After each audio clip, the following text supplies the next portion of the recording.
વડોદરામાં મહિલા પીઆઈની દાદાગીરીનો આરોપ છે। મહિલા પીઆઈએ લાફો ઝીકી હોવાની ફરિયાદ છે। મહિલા પીઆઈ CH આસુદરા પર આરોપ લાગ્યો છે। વકીલ મોહમ્મદ શેખ આદિલને લાફો માર્યાનો આરોપ છે। આ સમગ્ર મામલે અકોટા પોલીસ સ્ટેશન પહોંચ્યો આ મામલો। વડોદરાના ગુરબા પોલીસ સ્ટેશનના મહિલા પીઆઈ CH આસુદરાએ દિવાળીપુરા કોર્ટમાં અમદાવાદના વકીલ મોહમ્મદ શેખ આદિલને લાફો ઝીકી દીધાની વાત કહેતી થતા કોર્ટમાં વકીલો ભેગા થયા અને આ બાદ વકીલો અને પોલીસ વચ્ચે મોટી માથાકૂટ પણ થઈ। આરોપીને સરેન્ડર કરવા લાવેલા વકીલ સાથે મહિલા પીઆઈ અને પોલીસ જવાનોએ માથાકૂટ કરી આરોપી પાસેથી પૈસાની માંગણી કર્યાનો પણ આરોપ લાગ્યો છે।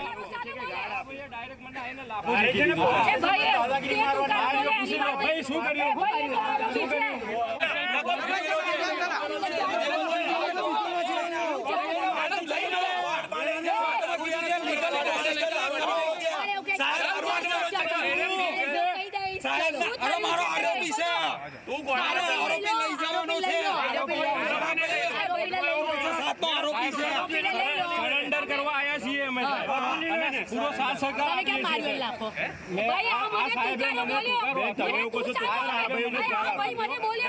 બેન તમે ડાયરેક્ટ મને આવીને લાભો શું કર્યું। સરેન્ડર કરવા માટે મારો મુખ્ય હેતુ એ હતો કે પીઆઈ આસુંદરા સાહેબ અને એમના પોલીસ સ્ટાફના માણસો આરોપીને સદંતરે ધાક ધમકીઓ અને પૈસાની માંગણીઓ કરતા હતા। એના થકી મેં એ આરોપી જે ડરી અને કોર્ટમાં સરેન્ડર કરવા માટે આવ્યા હતા। કોર્ટમાં સરેન્ડર કરી અને બધા બહાર જતા હતા। ત્યાં બહાર નીકળ્યા તો આસુંદરા સાહેબે ડાયરેક્ટ વકીલ તરીકે ડાયરેક્ટ એમ તુકારો આપીને એમ કીધું, ચાલે તું અહીંયાથી નીકળી જા, તારું અહીંયા કામ પૂરું થઈ ગયું, અમે સુપ્રીમ કોર્ટ છીએ એમ કરી મેં કીધું કે બેન તમે કાયદાની મર્યાદામાં તમે વાત કરો। એટલામાં તો એમના એ અને એમની જોડે જે એમના આસિસ્ટન્ટ હતા એમણે મને ધક્કો મારીને 2 લાફા માર્યા છે।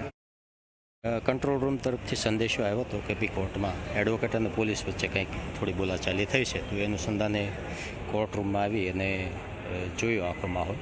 તો જે એડવોકેટ સાહેબ શ્રી છે તો એમને પણ અરજી આપવા માટે તૈયાર થયા અને આપણે અરજી લઈ પણ લીધી છે। હવે એમાં તપાસ કરીશું। તમે કીધું કે બોલાચાલી થઈ છે પણ આક્ષેપો છે કે લાફો મારવામાં આવે? હા, એટલે એ એવું કહેશે કે CCTV ફૂટેજમાંથી આપ રેકોર્ડ કબજે કરી શકો છો, તો એ તપાસનો વિષય છે, અમે એમાં પણ જોડાવશું। પોલીસ સ્ટેશનમાં મામલો ગયો છે, હવે પોલીસ કેવી રીતે તમે તપાસ કરશો? પોલીસ સ્ટેશનમાં મામલો ગયો છે તો તેમનાથી સિનિયર અધિકારી તપાસ કરશે। કયા પોલીસ સ્ટેશનના અધિકારી હતા? અકોટા, સોરી કયા પોલીસ સ્ટેશન? ગોરવા। અને વકીલનું નામ શું છે? ફરિયાદી વકીલનું મને અપડેટ નથી, નામ કોણ છે? સમગ્ર મુદ્દે કયા પ્રકારની તટસ્થ તપાસ થશે એ અંગે જાણવું છે। હવે તો એ રજૂઆત આવી છે તો એના અનુસંધાને તપાસ થશે।